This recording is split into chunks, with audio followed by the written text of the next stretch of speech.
my iPad. There's a practical implementation of the things you've been talking about, John, in terms of getting behind innovative solutions and supporting them to make sure they go through to fruition. That Nick also mentioned. I have a team, and we've built over the last year an iPhone application alongside eBay for Charity, Nick Aldridge, using their database, and we submitted that to Apple about a month ago. And unfortunately, they've declined it. They have very little provision at the moment for charities and how they can engage with the App Store platform. And obviously, they're a brand and thought leader in the mobile space, in the smartphone space in the Western world at the moment. And we're looking to engage with them, really. We're looking to engage with them on that issue. You know, speaking to Mike Short earlier from Telefonica, I understand they've been growing rapidly. They've only been in the space for 3 or so years.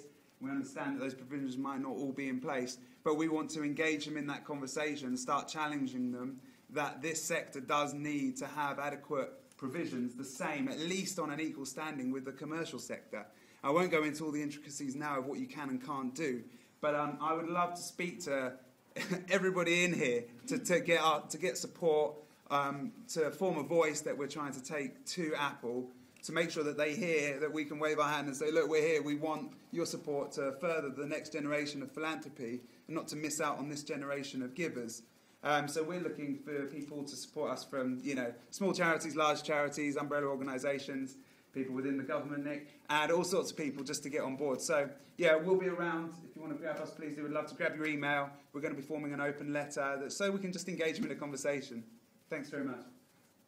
Just a question back to you. I mean, I imagine that sort of the Apple and the Apple app isn't the only barrier.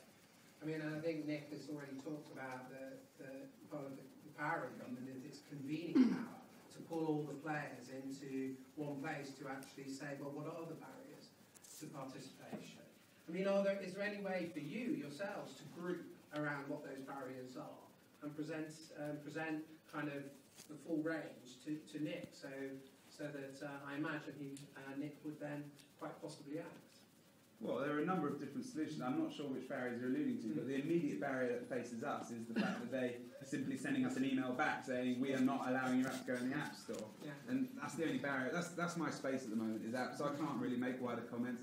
I've had various conversations with various people in the roundtables about how to sort of modernise the gift aid system, and one of the great things about mobile applications is that if you register for an app, it can hold your details and can reduce all of the friction out of applying for gift aid. And I imagine that if we ever do get a flipping app in the App Store, we will see that the uptake of gift aid will be massive, because it's absolutely frictionless to make repeat giving after you've added your details the first time. So for me, it's a simple solution that is open to the commercial space, and I operate both in the commercial and in the charity sector, and it frustrates me that the solution I can offer to my commercial clients is not the same that I can offer to the charitable guys we're working with. So.